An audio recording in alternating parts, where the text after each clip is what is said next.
addal amanah wa ballagha risalah nas'al ummah wajahada fillahi haqqa jihadih hatta tarakal ummata ala nahjatil bayda lailuha kanahariha la yazighu anha illa halik. Kaum muslimin dan muslimat, bapak, ibu-ibu, mas-mas, mbak dede semuanya, yang semoga senantiasa dirahmati oleh Allah SWT. Alhamdulillah kita bisa hadir di sore hari ini. Kita akan belajar bersama tentang agama kita. Insya Allah di kesempatan kali ini saya akan membahas tentang sebuah buku yang berjudul Temui Aku di Telaga. Sebuah buku karya Ustaz Armen Halim Naro rahimahullah ta'ala. Beliau sudah wafat tahun 2007. Akhir tahun 2007 beliau wafat rahimahullah ta'ala, semoga Allah merahmati beliau. Buku ini berisi tentang motivasi untuk berpegang teguh dengan agama Islam di zaman keterasingan, di mana orang-orang yang berpegang teguh dengan ajaran Nabi kita Muhammad SAW, mereka menjadi orang yang asing di tempat tinggalnya, di desanya, di lingkungannya, bahkan di keluarganya. Dia menjadi orang yang asing karena dia berpegang teguh dengan agama Islam yang murni yang diajarkan oleh Rasulullah SAW. Maka hadis inilah yang menjadi penghibur bagi mereka bahwa Rasulullah SAW menunggu orang-orang seperti itu di telaganya, menunggu mereka di telaga Nabi SAW untuk bisa meminum air telaga sehingga tidak akan pernah haus lagi selama-lamanya. Beliau membagi buku ini menjadi beberapa poin dengan dalam 4 bab. Yang pertama tentang hadis telaga Rasul, yang kedua hadis keterasingan, yang ketiga pembahasan tentang keterasingan itu sendiri, yang keempat penutup. Beliau memulai buku ini dengan penunjukan untuk siapa buku ini ditulis. Beliau menyebutkan buku ini kupersembahkan untuk mereka yang sedang dalam pencarian Islam yang hakiki, mereka yang haus ilmu Al-Quran dan As-Sunnah, mereka yang hidup di alam sunnah dengan bahagia, mereka yang mendapat perlawanan keras demi menegakkan kebenaran, mereka yang menyeru kebenaran siang dan malam pada akhir zaman, untuk mereka yang sedang menempuh jalan yang ditempuh Habib An-Najjar dan para pemuda Ashabul Kahfi. Untuk mereka semua aku persembahkan tulisan ini, semoga menjadi penawar kesedihan, pembalut duka dan luka. Kemudian beliau membawakan sebuah kisah yang beliau alami di sini tentang datangnya seorang kawan beliau yang mengeluhkan kepada beliau, yang mana kawannya ini adalah orang dai, di mana ketika dia berdakwah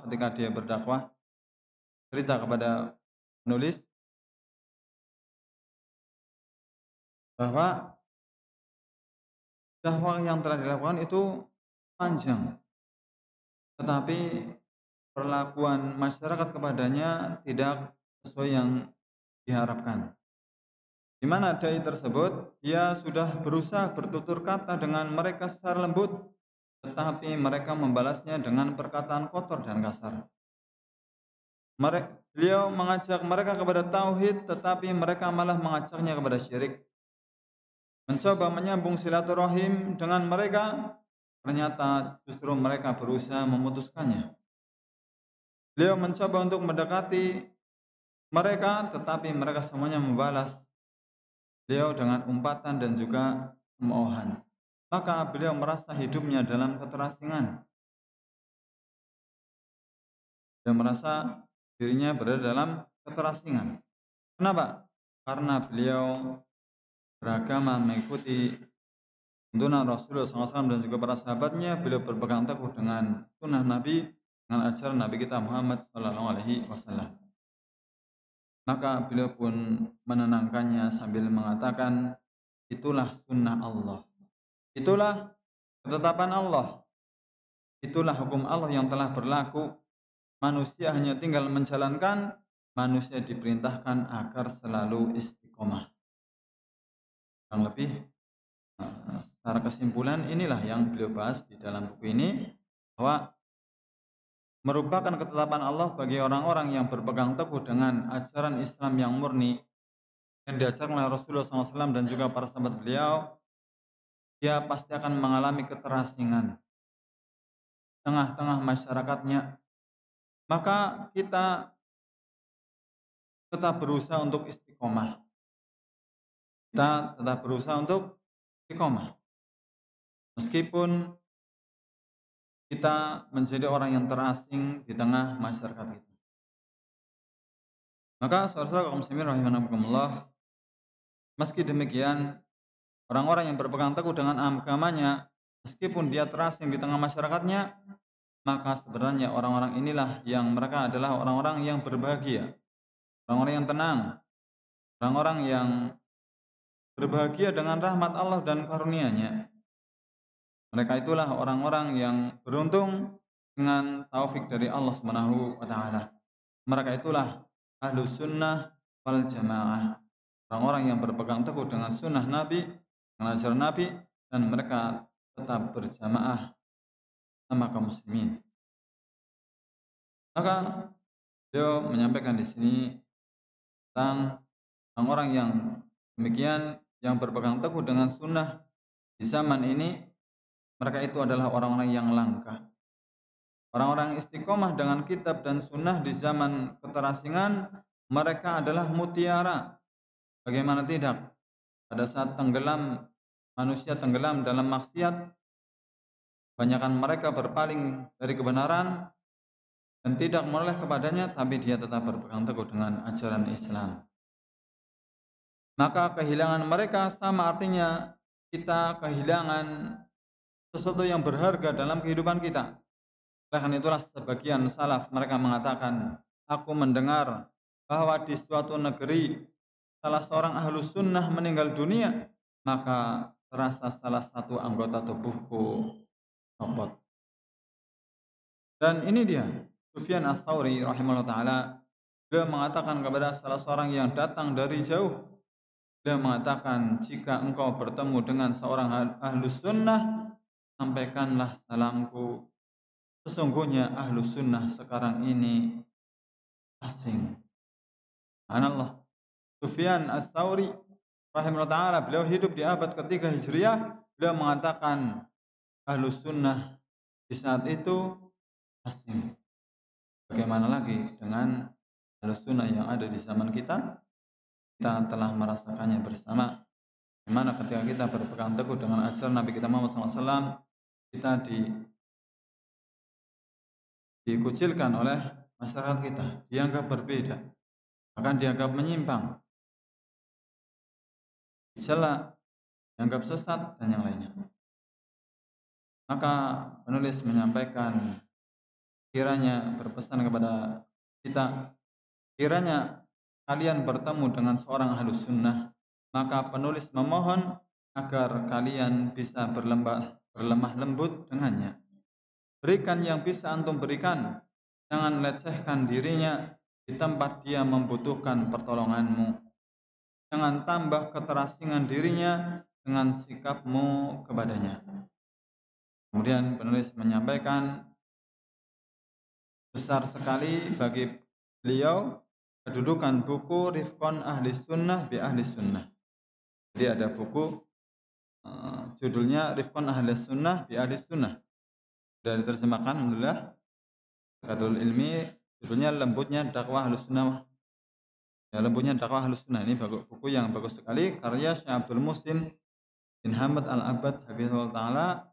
Beliau merupakan bapak dari Syekh Abdul Razak bin Abdul Muhsin Al-Badr. Ini buku yang bagus sekali, hendaknya kita membacanya.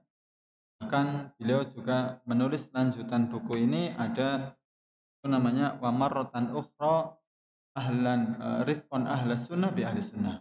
Sekali lagi berlemah lembutlah wahai ahlus sunnah dengan sesama ahlus sunnah. Ini bukunya sekali. Jadi kita dinasihati oleh beliau penulis Ustadz Arman Halim rahimahullah taala untuk kita berlemah lembut dengan sesama ahlus sunnah, berlemah lembut dengan sesama orang-orang yang sedang meniti jalan yang ditempuh oleh Rasulullah SAW dan juga para sahabat beliau. Kita berlemah lembut dan jangan saling bermusuhan. Kita masuk bab pertama. Beliau ini membahas tentang hadis tentang telaga Rasul. Jadi di sini beliau hanya menyebutkan sepotong saja. Kita bacakan tentang hadis telaga ini. Hadisnya diriwayatkan oleh Imam Bukhari dan Muslim. Kata Nabi SAW, Inni faratukum alal haud. Sesungguhnya aku menunggu kalian atau aku mendahului kalian di telaga. Telaga di sini maksudnya adalah telaga yang dikaruniakan oleh Allah SWT kepada Nabi kita Muhammad SAW, yang mana manusia akan mendatanginya setelah mereka berada di padang mahsyar, entah berapa lama, dalam kondisi matahari didekatkan di atas kepala manusia berjarak 1 mil. 1 mil. Kalau sekarang jarak bumi sama matahari itu berapa? Ada yang tahu? Jaraknya kata tukang apa sih, astronomi apa ya, yang tukang neliti luar angkasa. Jaraknya itu 150 juta kilometer. 150 juta kilometer. Itu pun kita sudah merasakan kepanasan dengan panasnya matahari. Kelak matahari akan didekatkan sejarak 1 mil. 1 mil itu berapa? 1,6 kilometer. Makanya orang-orang banyak yang berkeringat sesuai dengan dosanya masing-masing. Ada yang keringatnya sampai di mata kakinya, ada yang sampai di lututnya, ada yang sampai di pinggangnya, bahkan ada yang sampai tenggelam karena keringatnya sendiri. Kita bisa merenungkan bagaimana keadaan kita kelak di kala itu di padang mahsyar. Dan saat itu manusia dalam kondisi tidak memakai alas kaki, tidak memakai pakaian, dan belum disunat. Semuanya manusia dari zaman Nabi Adam sampai hari kiamat berkumpul menjadi satu di padang mahsyar kala itu. Nah, maka setelah itulah manusia, orang-orang yang terpilih, mereka akan mendatangi telaganya Nabi SAW. Kata Nabi SAW, Man marra alayya syariba, wa man syariba lam yatma abadan. Siapa yang melewatiku, siapa yang menemuiku di telaga, maka dia pun akan meminum darinya. Dan siapa yang meminum dari telaga tersebut, maka dia tidak akan pernah haus lagi selama-lamanya. La yaridanna alayya aqwamun arifuhum wa ya'rifuni tsumma yuhalu baini wa bainahum. Akan tetapi akan ada sekelompok kaum yang aku mengenal mereka dan mereka pun mengenalku. Tetapi kemudian dihalang-halangi antara diriku dengan mereka. Jadi tidak semua umat Nabi Muhammad SAW itu bisa mendatangi telaga beliau dan meminum darinya. Padahal orang kala itu kehausan sekali. Entah berapa tahun ataupun ribu tahun berdiri di padang mahsyar. Sedangkan orang yang meminum darinya dia tidak akan pernah haus lagi.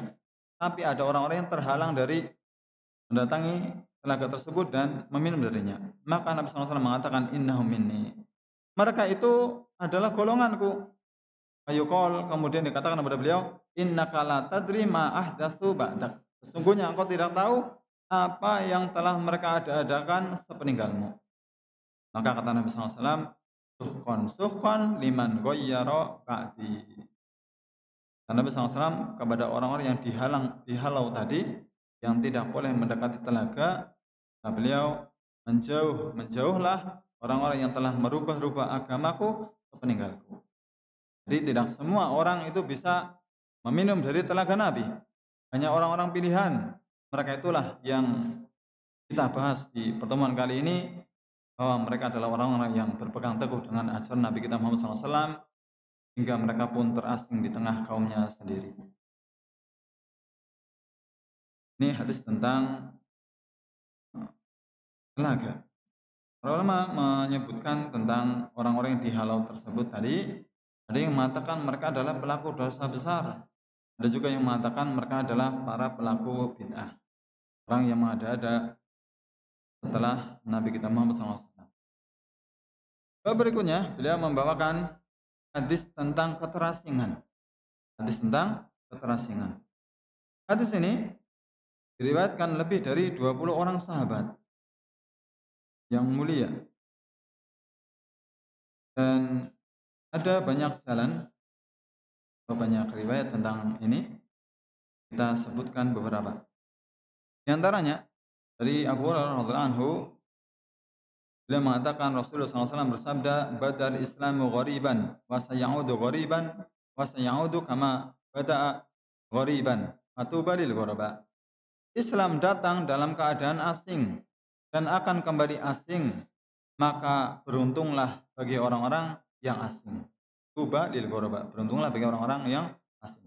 Sebagian ulama menafsirkan tuba adalah nama sebuah pohon yang ada di surga. Artinya orang-orang yang terasing karena berpegang teguh dengan agamanya, dia dijanjikan surga.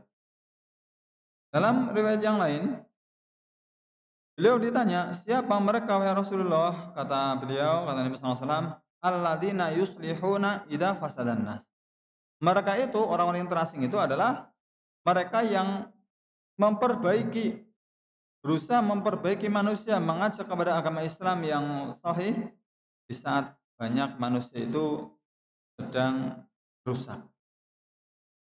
Dalam riwayat yang lain juga, Nabi SAW terjemahnya, sesungguhnya agama benar-benar berkumpul ke Hijaz.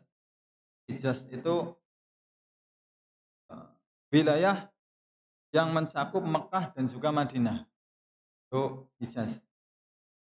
Agama Islam ini benar-benar akan berkumpul ke Hijaz. Ini akan kembali ke sana, kebenaran akan berpusat ke sana. Seperti ular yang masuk ke lubangnya. Dan agama benar-benar akan membuat benteng di Hijaz seperti serigala yang menjadikan puncak bukit sebagai bentengnya.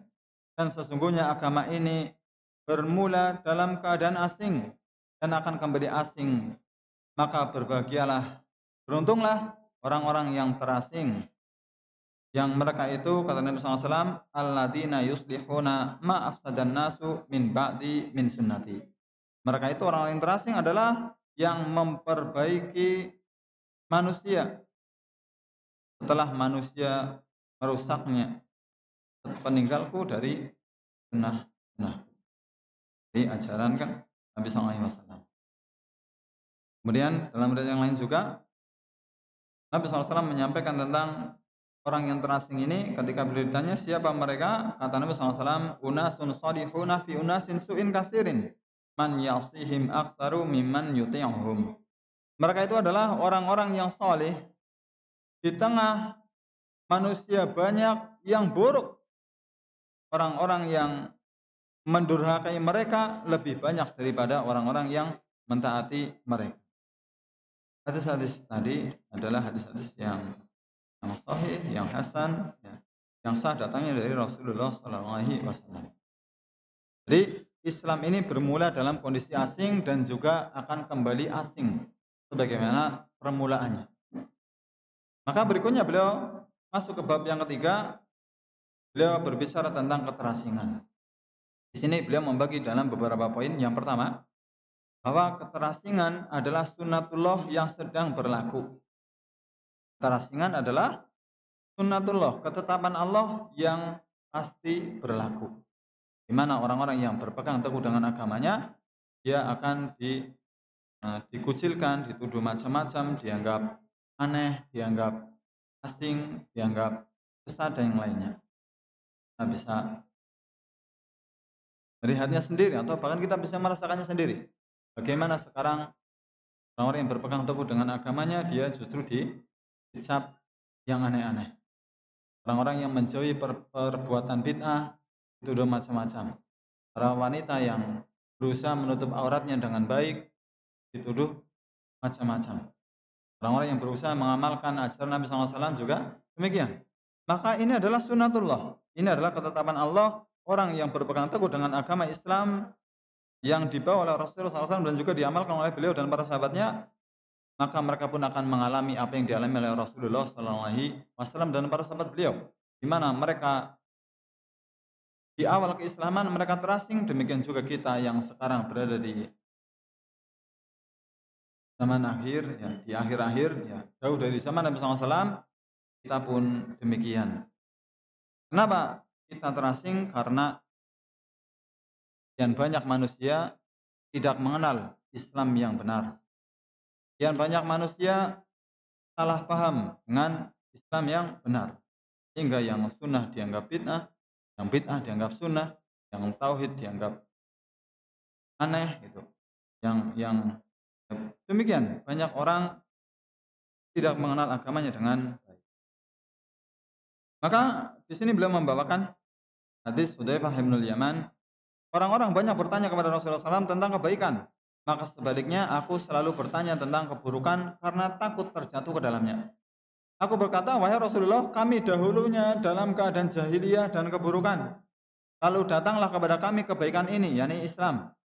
Apakah setelah kebaikan ini ada keburukan? Kata Nabi SAW, benar.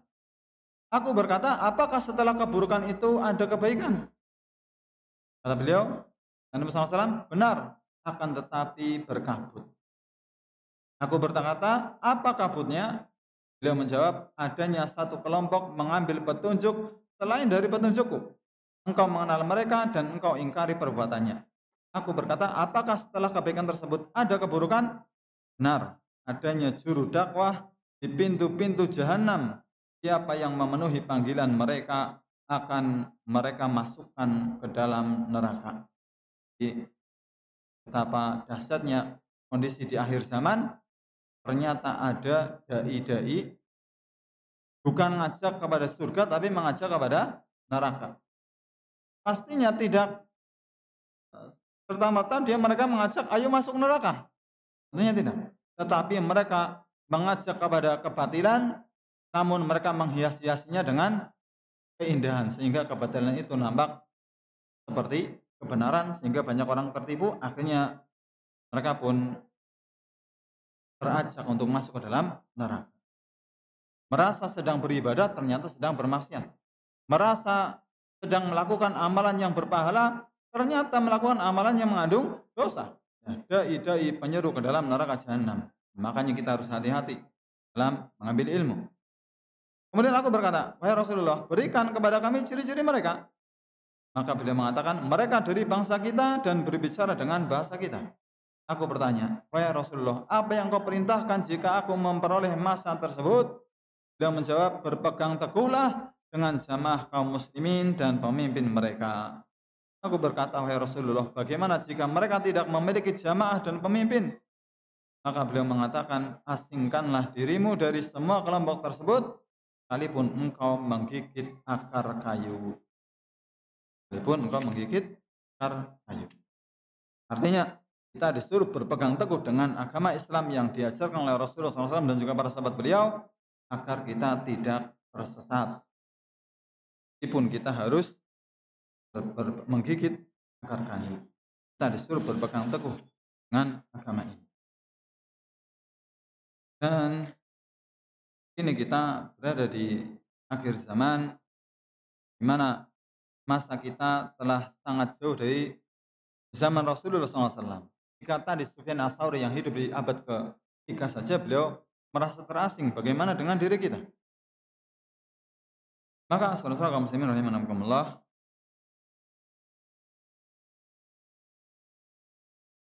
Nabi SAW menerangkan bahwa cobaan sesuai dengan keimanan seseorang.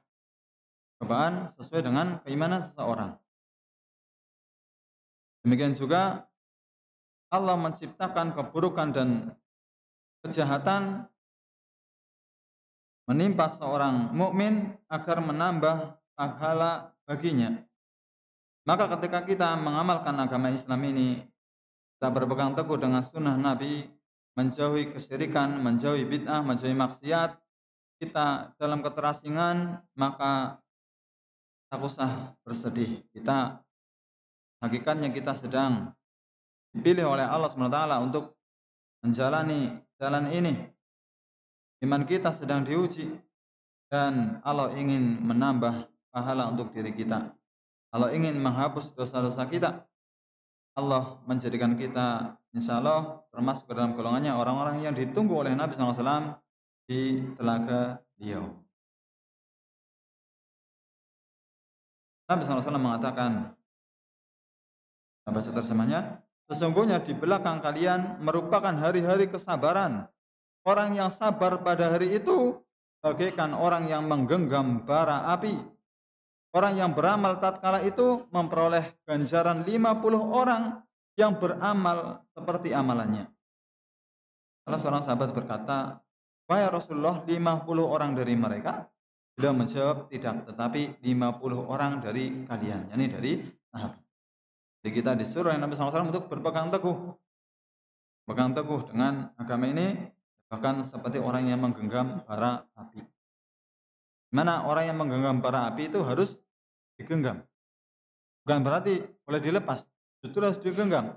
Apabila bara api digenggam terus-menerus, memang panas, memang sakit. Tapi ketika dipegang terus, maka lama-lama bara api itu akan padam. Sehingga panas pun akan hilang. Ini menunjukkan bahwa mungkin kita berat, tapi insya Allah di awal-awal. Insya Allah lama-lama kita akan terbiasa, kita akan mendapatkan pertolongan Allah, sehingga kita pun akan berbahagia dengan telaga yang dijanjikan oleh Nabi kita Muhammad SAW. Nabi SAW mengatakan, "Ya'ti 'ala nasi zamanun as-sabiru fihim 'ala dinihi al-qabidi 'alal jamri." Akan datang kepada manusia suatu masa orang yang sabar pada masa itu, yakni sabar menjalankan agama Islam bagaikan orang yang sedang menggenggam bara api. Bagaikan orang yang sedang menggenggam bara api. Artinya begitu berat dirasa. Nah, karena tadi ujiannya begitu besar, dicela oleh orang, dikatakan aneh-aneh, dituduh macam-macam, ya terasing di tengah kaumnya sendiri. Maka sikap yang harus diambil oleh orang yang berpegang teguh dengan agamanya sehingga dia terasing di tengah kaumnya, dia harus optimis, dia harus yakin dengan janji Allah, jangan sampai dia berputus asa. Maka dia pun harus istiqomah. Kemudian beliau menyampaikan di sini, di antara bentuk istiqomah yaitu menyampaikan ada 3 poin, yaitu pertama, istiqomah tetap menegakkan amar ma'ruf nahi mungkar. Orang yang berpegang teguh dengan agamanya tetap istiqomah berusaha untuk menegakkan amar ma'ruf nahi mungkar. Yang kedua, juga di antara bentuk istiqomahnya yaitu tetap berdakwah di jalan Allah. Tetap berdakwah di jalan Allah. Ini termasuk bentuk istiqomah. Jadi jangan mundur, tetap berdakwah, tetap beramar ma'ruf nahi mungkar. Yang ketiga, di antara bentuk istiqomah yakni keyakinannya yang begitu mendalam terhadap semua ayat-ayat Al-Quran dan hadis, di mana kemenangan akan diraih oleh orang-orang yang bertakwa. Inilah kabar gembira yang diberikan kepada orang-orang yang hidup di akhir zaman yang berpegang teguh dengan agamanya. Allah Ta'ala berfirman di dalam surat Tauha 132, "Al-aqibatu lit-taqwa." Dan akibat yang baik adalah bagi orang-orang yang bertakwa. Muslimin rahimakumullah. Maka mereka inilah orang-orang yang disebut dengan at-thaifatul mansurah, golongan yang ditolong. Atau mereka juga al-firqatun najiyah, kelompok yang selamat di tengah-tengah banyaknya penyimpangan, tengah banyaknya kesesatan yang mana kaum muslimin berpecah belah ke dalam 73 golongan. Pembahasan berikutnya yaitu pembagian keterasingan. Di sini beliau menyebutkan ucapan Al-Imam Ibnu Qayyim rahimahullah bahwa keterasingan dibagi menjadi 3. Keterasingan dibagi menjadi 3. Yang pertama, keterasingan yang terpuji, yaitu keterasingan orang-orang pilihan Allah.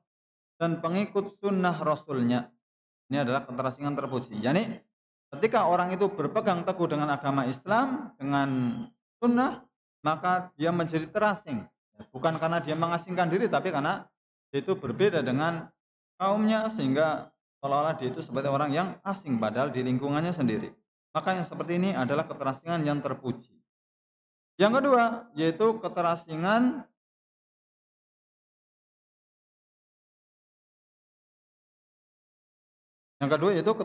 yang tercela, yaitu keterasingannya pelaku kebatilan dan pelaku maksiat. Mereka terasing di tengah-tengah pelaku kebenaran.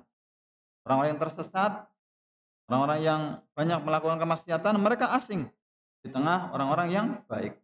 Ini keterasingan yang tercela. Adapun keterasingan yang ketiga adalah keterasingan manusia di dunia. Maka yang seperti ini bergabung antara muslim dan orang-orang kafir, mereka di dunia ini dalam kondisi terasing. Yani kita hidup di dunia ini hanya sementara seperti orang asing. Seperti kata Nabi SAW, kun fid dunya ka'annaka gharibun. Jadilah engkau di dunia seperti orang yang asing. Karena hakikatnya tempat kembali kita adalah di surga, di akhirat. Tapi ketika kita di dunia seperti orang.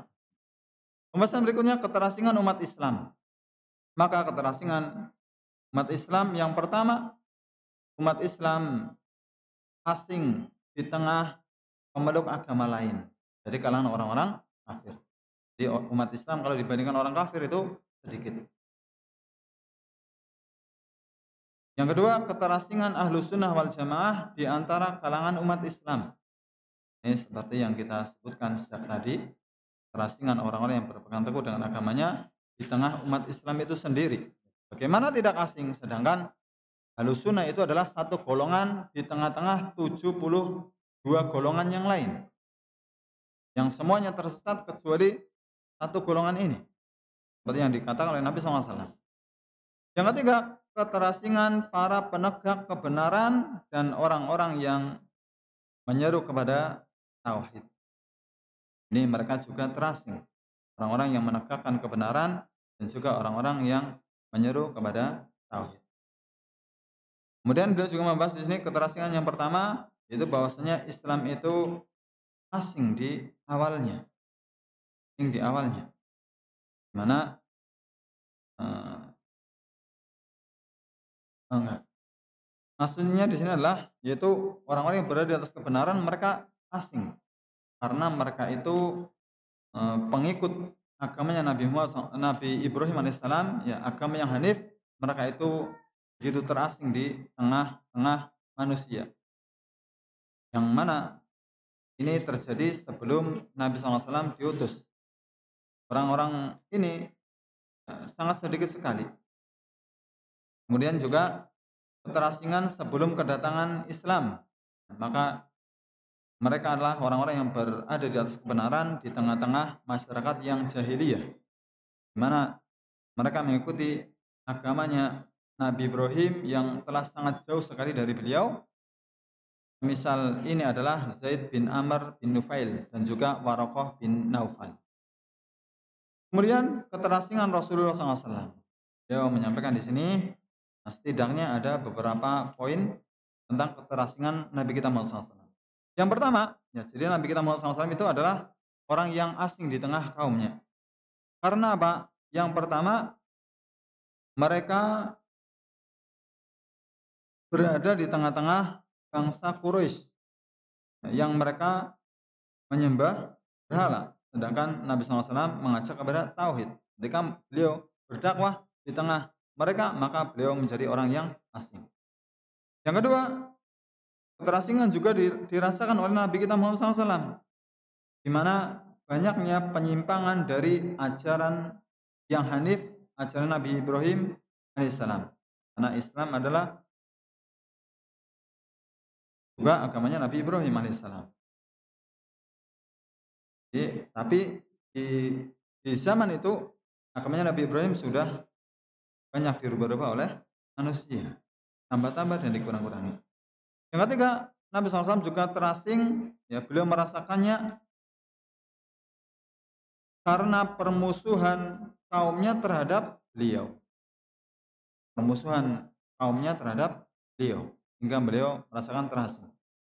Kita mungkin pernah mendengar bagaimana ketika Nabi SAW sholat, tiba-tiba punggungnya ditaruh isi perut unta, dan tidak ada yang mampu menolong beliau kecuali seseorang yang berlari ke rumah Nabi mengabarkan tentang kejadian tersebut.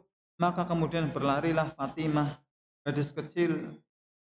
Dia melihat ayahnya, dia pun menangis sambil membersihkan kotoran itu di punggung beliau. Yang keempat, keterasingan beliau SAW dirasakan beliau ketika seruan dan dakwah beliau tidak dihiraukan. Lihat bagaimana beliau berdakwah di tengah-tengah Quraisy ditolak. Kemudian beliau pergi juga berdakwah ke Taif berharap di sana juga akan diterima. Ternyata justru yang didapatkan penolakan dan juga bahkan lemparan batu. Keras. Demikian juga keterasingan para sahabat. Maka lihatlah bagaimana sahabat Abu Bakar diusir dari Mekah. Demikian juga Bilal bin Rabah disiksa di tengah terik matahari. Suhaib Ar-Rumi dibakar di kepalanya dengan besi panas. Dan Ammar bin Yasir beserta keluarganya terasing. Mereka disiksa sampai bahkan ibundanya terbunuh. Itulah kenapa mereka sedemikian rupa, karena mereka berpegang teguh dengan ajaran Nabi kita Muhammad Shallallahu Alaihi Wasallam. Kemudian beliau menyebutkan di sini sifat-sifat orang yang terasing, setidaknya ada 3 poin, yaitu yang pertama, orang-orang yang terasing yang tadi kita sebutkan adalah pertama, mereka adalah orang-orang yang solih dan taat kepada perintah agama. Mereka adalah orang-orang yang berpegang teguh dengan agama Islam sehingga menjadi orang-orang yang solih dan juga taat. Yang kedua, mereka adalah orang-orang yang menaruh perhatian besar terhadap amar ma'ruf nahi mungkar. Dan mereka adalah orang-orang yang menaruh perhatian besar dengan menuntut ilmu agama. Mereka rajin menuntut ilmu agama. Ciri yang ketiga, mereka adalah orang-orang yang mengenal Allah. Mereka orang yang mengenal Allah. Mereka sangat-sangat tahu tempat-tempat keriduan Allah, bagaimana mereka keriduan Allah hingga melaksanakannya, dan mereka adalah orang-orang yang tahu tempat-tempat atau perbuatan-perbuatan yang membuat Allah murka sehingga mereka pun menjauhinya. Inilah ciri orang yang terasing tadi. Kemudian beliau menutup pembahasan ini dengan nasihat dari beliau, yaitu beliau menyampaikan hendaknya orang-orang yang berpegang teguh dengan agama ini sehingga terasing dengan kaumnya untuk bersabar. Sabar sampai kita benar-benar bertemu dengan Nabi SAW di hautnya, di telaganya kelak, dan hendaklah kita mempelajari, memperhatikan sejarah perjalanannya Rasulullah SAW dan juga orang-orang yang bersama beliau dari kalangan para sahabatnya, serta orang-orang yang telah mengalami keterasingan sebelum kita. Kita tidak sendirian, maka bersabarlah sampai kapan? Sampai kita bertemu dengan Nabi SAW di telaganya kelak. Demikian pembahasan kita di sore hari ini.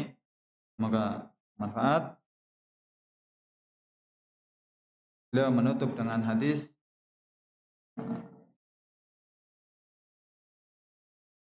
ketika Nabi SAW ditanya, seseorang mencintai suatu kaum tapi tidak sanggup menyusul mereka, maka beliau pun menjawab, seseorang dikumpulkan dengan orang yang dia cintai. Al-mar'u ma'aman ahabba. Orang akan dikumpulkan bersama orang yang dia cintai. Kita apabila kita mencintai Nabi Muhammad SAW, kita mencintai para sahabat beliau, kita mencintai orang-orang soleh, maka insya Allah kita akan dikumpulkan oleh Allah bersama mereka di dalam surganya. Meskipun amalan kita tidak seperti amalan mereka, meskipun kita tidak sampai bisa beramal dengan baik sebagaimana mereka, maka sungguhnya berbahagialah orang-orang yang mencintai akan dikumpulkan dengan orang-orang yang dia cintai. Sahabat Anas bin Malik radhiyallahu anhu, beliau ketika mendengar hadis ini, beliau merasa senang sekali. Beliau mengatakan bahwa beliau mencintai Nabi Muhammad, beliau mencintai Abu Bakar, beliau mencintai Umar. Tapi meskipun beliau tidak bisa beramal seperti mereka, maka beliau pun merasa senang karena ketika beliau mencintai mereka, maka beliau akan dikumpulkan bersama mereka. Maka demikian juga kita berharap kepada Allah Subhanahu wa taala, semoga Allah mempertemukan dan mengumpulkan kita bersama Nabi kita Muhammad SAW, para sahabatnya dan juga orang-orang soleh yang tentunya telah lebih dahulu mendahului kita berpegang teguh dengan agama ini sehingga mereka pun telah mengalami keterasingan bagaimana yang kita bahas tadi. Demikian, semoga bermanfaat. Yang lebihnya kami mohon maaf. Subhanakallahumma wa bihamdika asyhadu an la ilaha illa anta astaghfiruka wa atubu ilaik. Wassalamualaikum warahmatullahi wabarakatuh.